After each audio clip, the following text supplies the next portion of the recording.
This is Beer 30 Sports O'Clock, and I've got a special guest. Sorry, y'all gotta hear that. So, CY, everybody. I don't even know like how to introduce you right now because you're just like literally the Renaissance woman of the Renaissance of Wow. 2024, from what I've seen. I'm just saying, Wow. listen.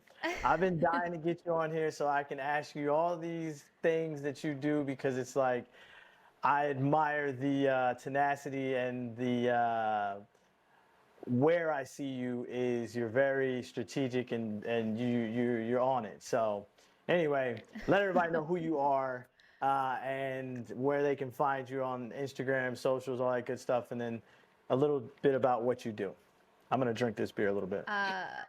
Drink your beer while I introduce myself. My name's Christiana Yebra. Everyone calls me CY. It's shorter, it's faster, gets to the point faster. You know what I mean? So CY is fine. I'm on Instagram with my full name, so Christiana Yebra on Instagram. Not too hard to find. There's not too many Christianas out there.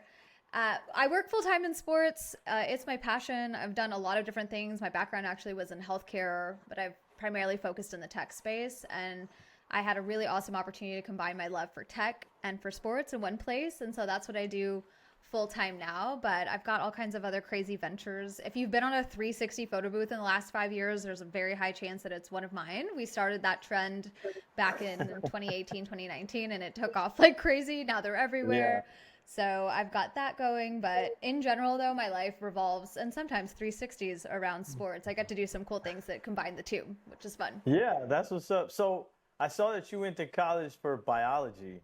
Like, is that true? Majored in biology? Like, how did sports My and LinkedIn biology? doesn't lie. Okay. I did go to UNT for biology and chemistry, and people are like, I don't understand, how the hell does that make any sense? And Yeah, it fact. doesn't, unless I have the chance to really lay it all out. But I'll give you like the quick pitch on it. My whole goal for going to college and beyond was to go into healthcare. I wanted to be a physician. I loved ER, trauma, surgery. I loved all those things, and so that was like my whole goal throughout college. I don't come from like an entrepreneurial family. We don't own things like teachers, military, 9 to 5 Okay. workers. Ownership Yeah. isn't really something that I'd seen myself. And so that really felt like absolutely untouchable and unattainable. Okay. But I got to start in the ER working before starting medical school, and I helped a physician start a company that was tech geared. It was all around healthcare, but it was primarily through an app. And I had the Yeah. opportunity to put a pause on med school and go all in on business. And no one in my family had ever done that. They looked at me like, what the fuck? What are you doing? All Yeah, this fact. work to start an app? Yeah. That's crazy. So I did it. I jumped all the way in Yeah. on tech and healthcare, and we launched that company in March of 2015, and we sold it December of 2015. So it Dang. was like an absolute, yeah, an outlier. Like that doesn't happen. It's not happened to Yeah. me No, since. fact. Like it doesn't happen that Yeah. way. So it was a cool chance. It was a cool shot to test it out. And I always joke that until we all turn into robots, we always need healthcare. So on the off chance I want to go back to it, healthcare will always be there. Yeah, because that was kind of a flex. I'm not gonna lie, that was kind of a flex with the med school thing. Like, I just say fuck med school. I'm just gonna start a company and sell it. It's nothing. So I got a Hey, question. I please. got a question. Like, so fantasy football, how you doing this year? Oh, I it's honestly it's a little too soon after last night. I'm in 2 leagues, and let me just say that both of my leagues I lost by less than 6 points. Damn. And for that reason, I'm having a lot of trouble today. Like I'm bothered by it. I'm a sore loser. That's a fun fact you should know about me, and people might be You're a surprised to know. Like sore a loss loser. will ruin my week. I'm a sore loser. Okay. When Lewis I thought I Hamilton was lost the bad. championship to Max Verstappen in 2021, I don't think I spoke to people for like a week. I was like, I need thoughts and prayers, everyone. Like, please, no one speak to me. Please respect my privacy at this time. And I was like genuinely in a bad mood for months, I think. I think I'm in a bad mood now just thinking about it. Like, Oh man, my so bad. I with didn't mean to bring fantasy, that I'm up. not, Yeah. I'm not, it's okay. It's okay. I'm not doing, I'm okay. I'm doing all right. I previously Yeah. went undefeated in other leagues. This year has been rough. It's been more competitive. But Mike Evans, my guy I, did not help me out last night. well, he got hurt on the touchdown, the second touchdown. I mean, listen, my man can't help his hamstring popping in the middle of that That's fucking okay. catch. Listen, but I It's will say okay. I absolutely destroyed this week because Josh Allen, Brian Thomas, Joe Mm-hmm. Mixon, who was going against my Packers, but I'll take it. And then Saquon, thank you, Jesus, New York Giants, for letting him go to the Eagles. Dumbest move I've ever seen in the NFC, but thank you. Oh. Because the reason I bring that up is because that was our first conversation whenever we first met. I was like surprised you were into sports. So I was like, oh, well, you do fantasy, and you brought up the god of fantasy. Well, I don't know if he's still the god of fantasy anymore, but the godfather of fantasy. And I saw a picture of y'all recently too, so I was just curious. Like, are y'all in the league together, or is it kind of like he doesn't play anymore, you don't play in his league anymore because it's like a Jedi thing? We're both too good that we can't be in the same league. No Yeah, one allows us to right. play against. No, Matthew Berry is, I'm so lucky to call him an advisor, but also a friend. And he's been so fun to work with. He's got a really cool career and truly is like the father of fantasy football, at least like in the modern age. Like he really Yeah, took it to the next level. And what better representation of fan engagement? Everyone talks about like, oh, we need more fans to be involved. Like, what better than fantasy football? right. And so he's been really fun to like get to know, but also we have this kind of funny thing where I never go to him for fantasy advice because if I win, I want to say like I did it without Matthew Berry, and I sure did. I had a whole season where I crushed against actually a podcast group. Came out first place. I think I lost one game that season. And Damn. Matthew and I did a podcast, and he was so funny. He was like, I gotta say, you've never asked me for advice. Everyone else does, but you don't. I was like, again, as much of a sore loser as I am, I also like really want to own my win. So I didn't Yeah, want to yeah. ask him for anything. That's tough. That's tough as hell because I'm asking. I'm gonna be like, yo, so what you think about this? What you think about this? You know what I mean? But I also like I'm a fan of his, obviously. His book was actually like the book that got me back into fantasy or really on fantasy, like you know what I mean? The stories that he would tell in the book or whatever the case may be. So gambling, first off, are you a gambler? Second of all, for the people that don't know you, explain like your story with gambling. Well, for legal reasons, I'm not a bettor because I'm here in Texas. But on a larger Why? international Why? global scale, I am the CMO of a sports betting technology company. So I'm very in tune with what's happening in the marketplace, more on the B2B side. So where I fit into this whole thing, like kind of think of an assembly line of how bets ultimately end up into the fans of somebody like you, Ziggy. Like how ultimately when you open whatever your preferred platform is, how do those Mm, odds end up there? And we fit in a really interesting part of that chain. So my company is called InVenue. We do predictive analytics for sports. So we ingest historical data, take live data from the field, run really advanced machine learning and AI on it, and then we put those out as probabilities, or in the case of a sports book, as odds that have pricing and adjustments included in that and baked into it. So we kind of sit in this like middle part of that larger assembly line. So there's live data, official data providers out there. There's people literally in field, like at the field, on court, oh yeah. at a race, whatever it is, in inputting. It's very manual still, Oh putting yeah. in like what's just happened. I always joke that like what if they like take a sip of a beer and miss a fly out or miss a whatever the next Uh, thing is, and that's They actually are, happened to me where we've had some like yeah, I weird was gonna things say they from the data side. probably you better be like the guy on Red Zone and fucking hold it, don't drink any water, don't eat, don't do anything for that few hours that you're at that game. Because if you miss a stat, Exactly. and it's like you hear the live game, like the announcers and stuff like that.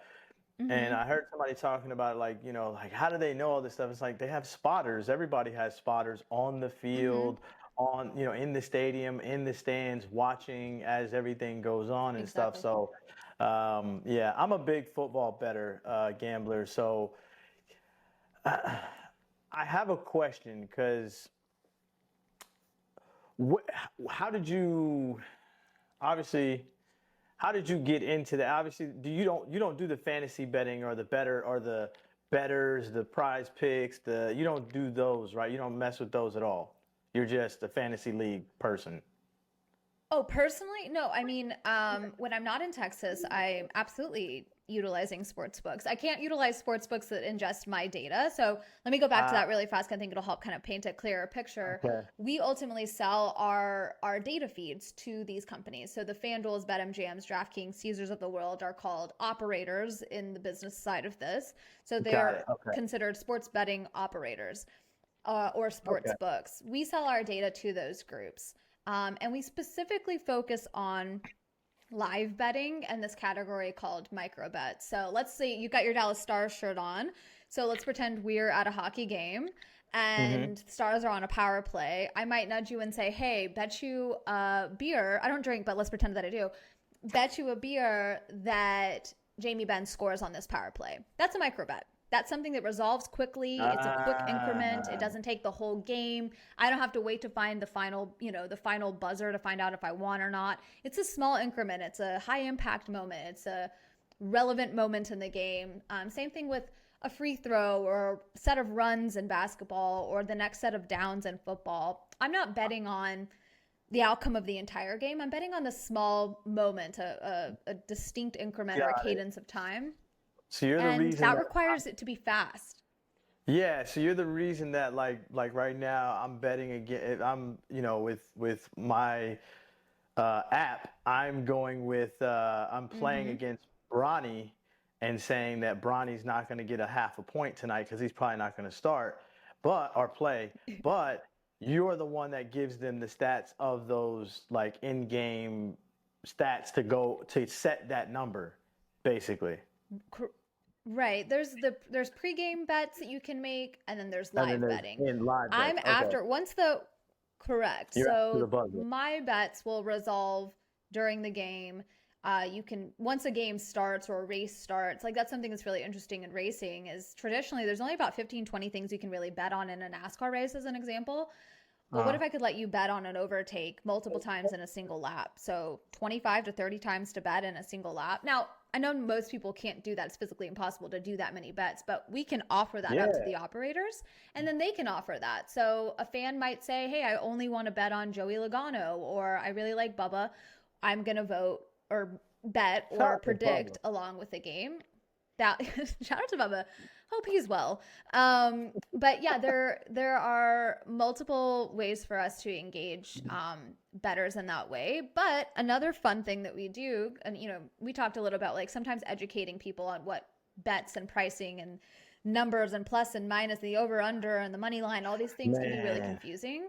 Something I Yeah. really love that we do is that we offer kind of a media side of this where we actually convert those odds, or really they're not converted, they are the same feed. We showcase probabilities. So in the example of baseball, we're on Apple TV every Friday night through the Okay. regular season. And every night we put up probabilities of the at bat outcome, which would be an at bat market inside of a FanDuel or DraftKings or BetMGM. But we put up a probability. So let's say Judge is coming up to bat. He's known for being a Mm, power hitter, right? He's right. likely to hit a home run. We'll flash a home run probability up on screen, and it showcases as like 5 or 8 or 9%, whatever it is, Yeah. and it updates with each pitch. So it's just showing you that how the count progresses, who we know is on the field, where they're at in the game. That probability will change in real time, and that's what live betting is. Live betting has odds that adjust and adapt to what's happening on the court or field or racetrack, and you can't do that without really fast technology, really Yeah. good data coming in, and Yeah. really good predictions. And that's where we fit in. We generate those probabilities and odds. For man, the biology and chemistry CY would have never ever. I can just imagine this conversation with the CY back then. I'm really like I'm astonished because that is some I like you literally AI in it like you're building an AI system basically to, or not building an AI system, but almost generating something so fast that hell AI can't keep up, like, or AI is keeping up, and you know what I mean. So does that brings me to that topic actually. Does AI help in that, or is this just straight off of the spotters and very manual, and they're like you said, it's manual, but is it like, is AI helping in crunching the numbers, or is this just, not to call y'all nerds or nothing, like this is a bunch of nerds sitting at a table crunching the numbers and figuring out the percentages and shit like that? Like how does that work? You know what I'm saying? So I think it's Uh, dope. You know, I think it's dope. Okay, so it is a bunch of nerds, and one of my favorite, I got my first hate tweet a couple of years ago, and it was when we showcased probabilities on Apple TV, and someone said, this probability nerd shit is lame and I hate it. And I remember being like, that's us. Like, they're bothered that we were changing the way broadcasts were delivered. Like, streaming's changing. They put a different type of number on screen, and everyone, it's new for people. There's the fans have been watching for 70 years, and they're like, this is dumb. We don't like new things. And then there's the fans who tune in, or however long, I don't know. We literally have gotten tweets that are like, I've been watching baseball for 40 years and I can't believe you guys are putting new things on screen. I'm like, do you hear what you're saying? Like, baseball, your viewing experience hasn't changed for 40 years. That's problematic 40 to me. years, But, right. So my thing about baseball, though, but here's the thing about baseball, though, and I see with the Yankees hat on, go Yankees, Yankees in 6. But yeah, I I think baseball is they have been such an old man sport for so long. totally. You're gonna get that. You know what I mean? It's just like if something changes in soccer or something like that. Like if something, if they get rid of the referees in soccer and they make it all like how they're doing with football with the eye in the sky type thing, there's going to be a lot of fans, and I've been watching this for 30 years. Yeah, you're going to get that, but it's better for the sport. You know what I mean? Baseball, it's time. The pitch clock, all that stuff has made it so much better as far as a fan wise to watch. So I mean, I like the stats and the probabilities. I wish I could gamble on them though. I can't. Well, coming soon. Don't worry. Yeah, no, that's what I'm hoping. I'm like, I hope they fucking pass this shit so we can get this shit. Because there's no reason I gotta go to Oklahoma to bet. It's coming. It's absolutely coming. And I think that people think that's like an overnight decision, but legislation literally, it only comes up on the docket every couple of months or quarters or however they break it up. So it might probably be like 2 more years. I'm predicting 2 to 3 more years before we see a real serious shift to live betting here in Texas. But I think it's coming. I think it's coming. I think that I actually would. I'd love to put some money down on that. But I want to go back to your question about AI and the nerd shit. AI is fundamental to who we are. It's very buzzy right now. Like everyone thinks, oh, ChatGPT introduced AI. Incorrect. AI's been around for a long time. It's been used in sports for a long time. It's been used in travel for a long time. Things that you're seeing pop up and become relevant on Google because you search something has elements of AI in it, right? So it's fundamental to who we are. We're not reacting to the buzz around AI, like literally to do the sheer amount of predictions that we do across every game that's happening in real time across the whole season. The numbers we get this will blow your mind. Trillions of data points come in to us from the field or court or track. Like just imagine a NASCAR race. There's multiple cars on track. Every single one of them is rigged with telemetry that spits out millions of data points. Like, can you imagine a person being like, well, let me just take out my calculator? There's no way. There's no way. Same thing with baseball. Like every at bat represents, we've got pitcher data, we've got the batter data, we've got the defensive data, we've got who's coming up on there's so many things, and that's scaled across every game that's happening at the same time. No way a human can do it.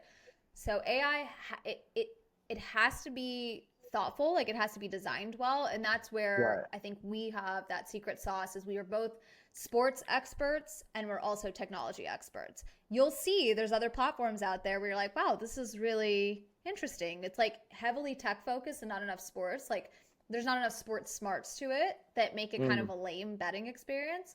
And then you'll see others that are like, wow, this is really dope. This is something I'd want to bet on, but the speed's not there. It resolves too fast. You get suspended too quickly.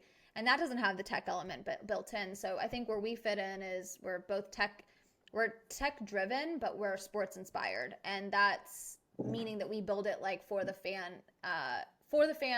with them in mind. And a lot of times the things we're building, we're collaborating with the leagues directly. And so my relationships with the NBA and NASCAR, as an example, have helped us to create better NASCAR markets for NASCAR fans and better NBA markets for NBA fans. And I think you have to do this. It's a really good collaboration. Yeah, because for that reason. NASCAR is making the attempt to get the younger generation because I'll be honest, NASCAR to me has always been a redneck sport. So I have never enjoyed myself at a NASCAR event. It was always I felt like the only one there kind of situation. But now I see a lot of the NASCAR, like I see, there's Bubba's, not Bubba, who's the black race car driver? Yeah, Bubba Walls. It is Bubba, right? Yeah, I see. Yeah, I'm tripping. Again, I'm just getting into this. So talk about NASCAR and F1 because I see you do a podcast too. Yes.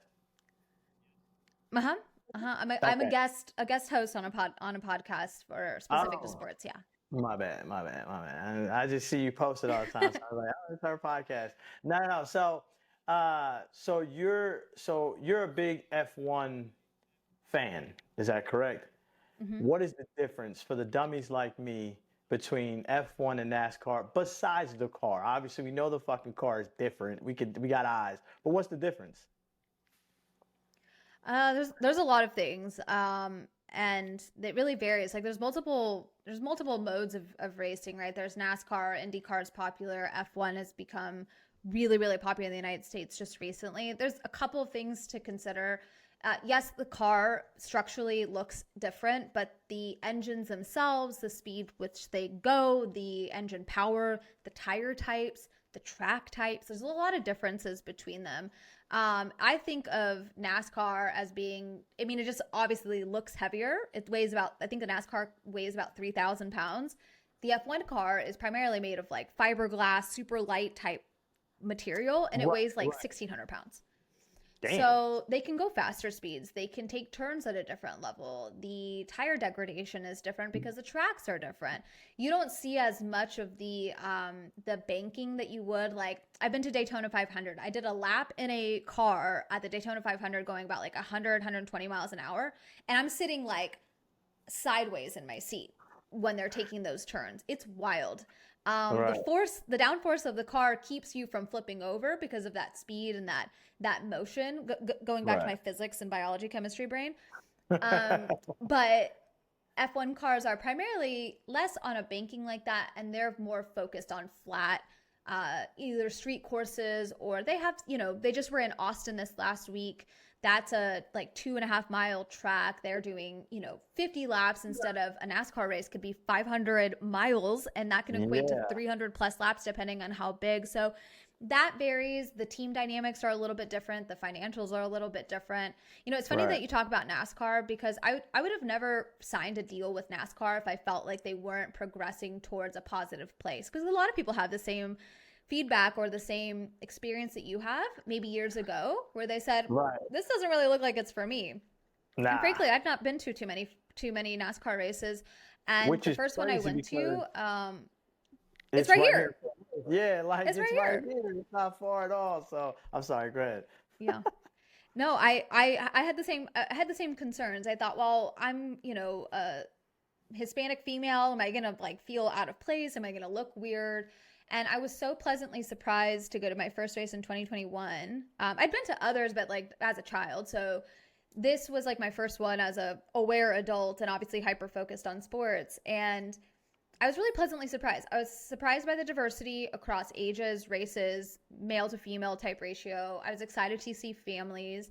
And in general, I felt like there was some really positive steps to be more inclusive and more engaged with the fans. And to me, that matters a lot. And the culture of that sport matters to me when it comes to signing deals. I mean, the NBA is really progressive on the court, but what are they doing for the fans? What are they doing in their boardrooms? Is there an emphasis on the W, which is what they call the WNBA? What are they doing? How are we sharing resources?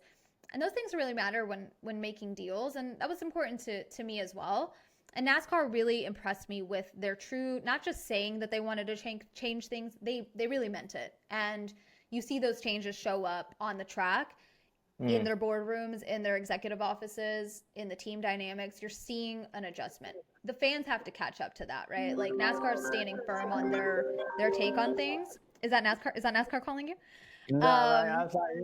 But hold on, I've got a quick Sorry, bubble balls my calling me. laptop and my laptop and my phone are connected, and always the No, worst it time. happens to It's so me. fucking terrible. Happens to me all the time. I'm shocked my mom hasn't called me right now because she normally does. But anyway, there's some positive shifts in it. I think they're doing a good job trying to engage different audiences. And same thing with Formula One. Formula One is an elite sport. There's one black driver on the track, and he's been the only one for years. And there's a huge push for them to diversify, engage more women in racing. There's an entire racing series dedicated to women who want to be in F1.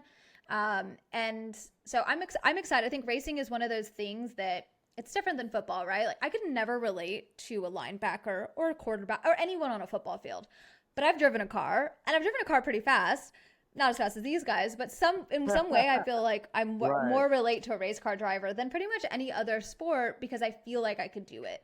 And in other sports, like you guys can't tell, I look like I'm 6'5", I know, but I'm 5'3", very, very small. I could drive a race car, So I feel like there's some fun things for me in the future, maybe with F1. So what's the fastest you've driven in a car?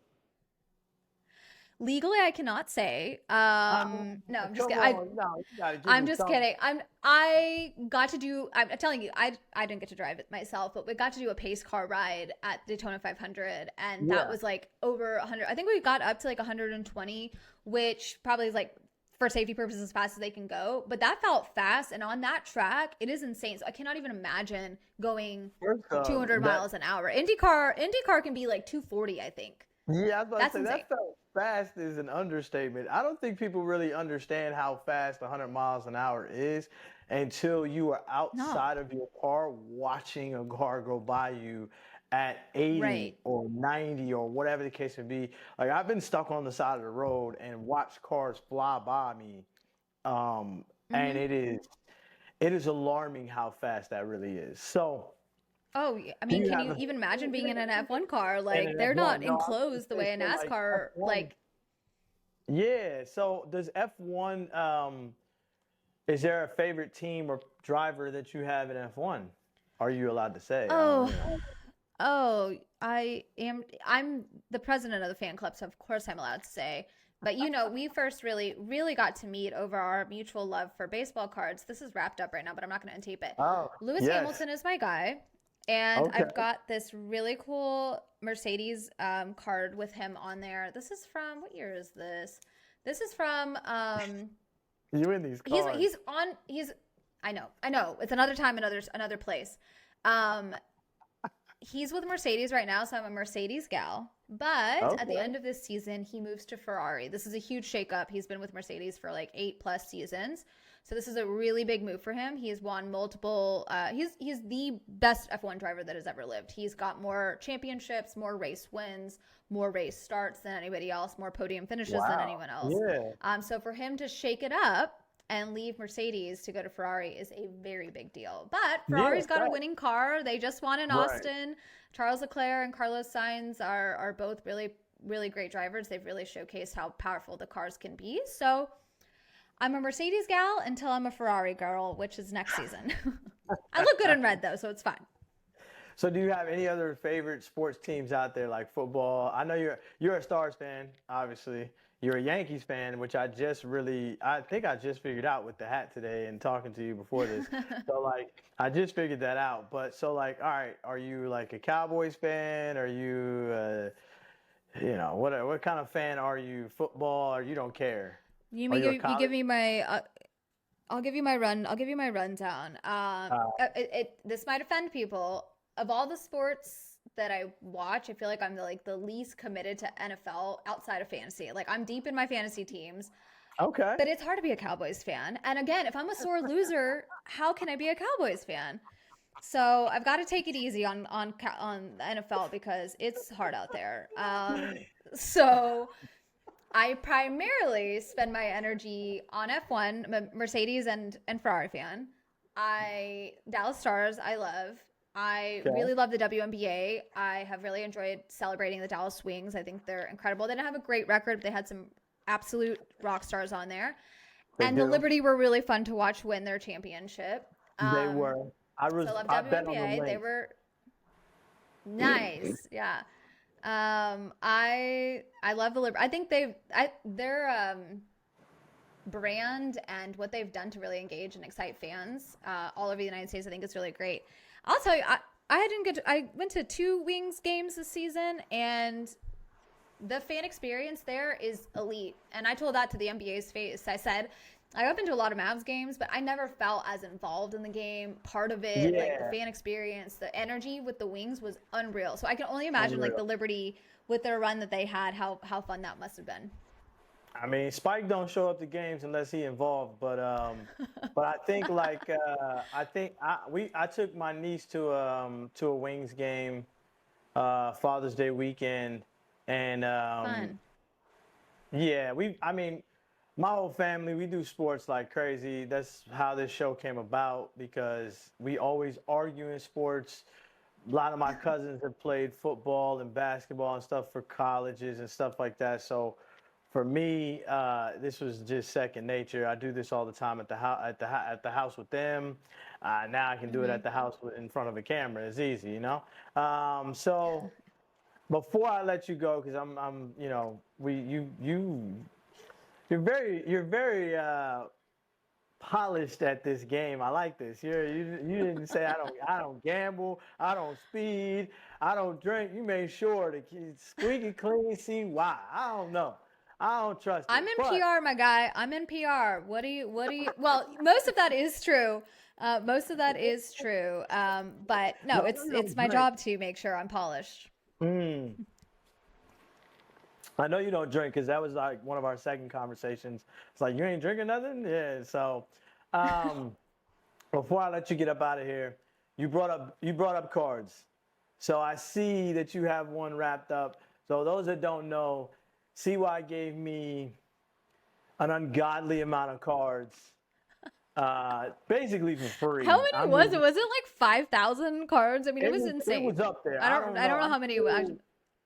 I'm still deciphering through them because like I do mystery packs and I haven't sold one in a while, so I'm like holding off. So they're just sitting in a storage closet right now in my crib. But yeah, so do you collect cards now more so than ever since that situation, or like that was just a one-off situation? But I mean, like I said, I see you with the F1 and everything like that. What's your favorite card besides the F1? I I definitely hadn't really done it as a kid. Like I don't Mm, have, my parents exposed us to sports, but they're not like diehard crazy about any one team. So I didn't really grow up like having access to them. But in that weird situation where I came into ownership of literally a million trading cards across MLB, NFL, NBA, randomly I found a box of golf cards the other day, like all these things. I became like hyper aware of the market for them. But I think what really excited me about it, or what interests me the most, is this like nostalgia piece that's tied to sports. Like even if you haven't been to a game, as an example, like maybe you never got to a chance to go to a Yankees game or a Bulls game, you can remember those feelings of watching that. So when you can have a piece of it, even if it's small and thin and literally the size of a small baseball card, like you still feel like you're part of yeah, it. And I feel like I'm hyper aware of it. And I feel it's not to me a passion to like have a bunch and then sell them. I more like to just have them in my ownership. Like I'm not really in the business of like I've got this 92 draft pick. This is Derek Jeter. He's my favorite of all time. And I have no interest in selling this. Like I'm excited to have this on my yo, desk. Same that's thing with like I've got crazy. this is 92 Shaq. This is a magic card. It's a grade 9. Like it's not a 10, but it's cool. I got to meet him the other day. I should have brought him. I should have been like, excuse me, will you sign this? And then yeah, and then like my F1. I've got a bunch of really cool Jordans that I'm gonna get graded, but they're more for me to have. It's not really for me to sell and turn into I a got. thing. It's I more just of a want to say nostalgia piece. I got. I found one Jordan card in there, and it wasn't even the good Jordan card. Oh Man, no. she got Shaq 92 with the Magic. That's crazy. Don't worry, that wasn't. These are ones that we actually like either I've gotten as a gift or I bought. These weren't from your Oh, collection. okay. Some of my Jordans Oh, are, but I these like the Lewis obviously and the Jeter that did not yeah. come from that group. I found some great. I mean, I found a lot of great cards, No, but me you still too. have to get them I'm not. graded. You still gotta figure it out. Nah, yeah, facts. Nah, me too. I definitely found some good ones in there. I'm not gonna lie, but I'm low key jealous of the Shaq. The Shaq 92 is crazy though. So again, real quick, before I let get out of here and let you enjoy the rest of your Tuesday, sulking about your fantasy losses. Tell Oh, everybody don't do again. that. Not the losses. Not two Hey, losses. listen, Both. as I cannot as even. a Oh. victor, as a victor over here who had his best week. Ah, man, I Oh. almost scored 200 points in the ESPN Fantasy League, and I'm in like 3 leagues. I'm in like 2 keeper leagues, Oh. and then I'm in like just one where we keep one player, and then but it's a group. Man, listen, I Mm-hmm. had a good week this weekend. So, at any rate, tell That's good. everybody. Good for you. I'll just be over here with my 0-2 run this weekend. Where people can find me, you know what? I'm on Instagram. I post a lot of things. You were talking about my dog. I post Oh about yeah, sports, tech, and my rescue dogs. And you can find me at Christiana I'm tripping. Yebra on Instagram. So I'm sure you'll tag. I'm sure put my information somewhere because Yeah, it's for a mouthful sure. for people. I'm gonna tag the But that's dog the best though. place to see what I'm up to. Please do. Bobby and Yeah. Brittany. So, I've got two, and they each have their own Instagrams. So oh, the other one has an that's where I'm at. Instagram too. Sure does. That's what we do in this Oh family. my One of us God. has to be famous. I gotta retire eventually, you know? See why you don't understand how famous you really low key are already, but it's okay. Oh, We're not gonna talk about you in the stars right in front of the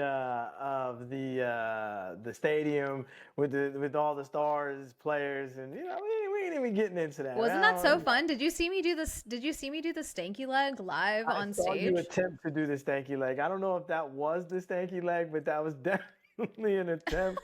It was on beat though. Damn. It was on beat. Damn. I couldn't, I mean, I'm on stage on camera and you know how I care about my appearance. I couldn't get too stanky with it. I'm excited. I'm gonna post the background video on why that happened and people might be like, what the hell is she talking about? But there is a reason why that entire experience occurred. There's a Stars game tonight. I'm hoping that the player who I did the stanky leg or may do the stanky leg, I hope he scores a goal tonight, in which case I will be posting that video on my Instagram. So please Nice, follow nice. along for giggles. Oh yes, absolutely. That's what's up.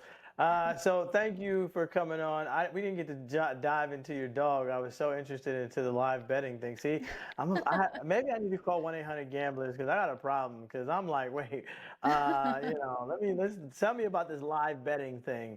But Yeah, forget the dog. we, Let's talk betting. Yeah. yeah. Well, I do want to highlight real quick before you get out of here. You do an amazing job. I see you all the time posting dogs that you either find or things like that, that like you are genuinely a good human, because I'm not adopting no random street dog or trying to, and just putting that out there because I don't even want to I barely want to take care of myself, let alone take care of another fucking being. I don't want to call him a human being, but a being. And I have a child, so that just lets you know where I'm at in the world. Oh But my God.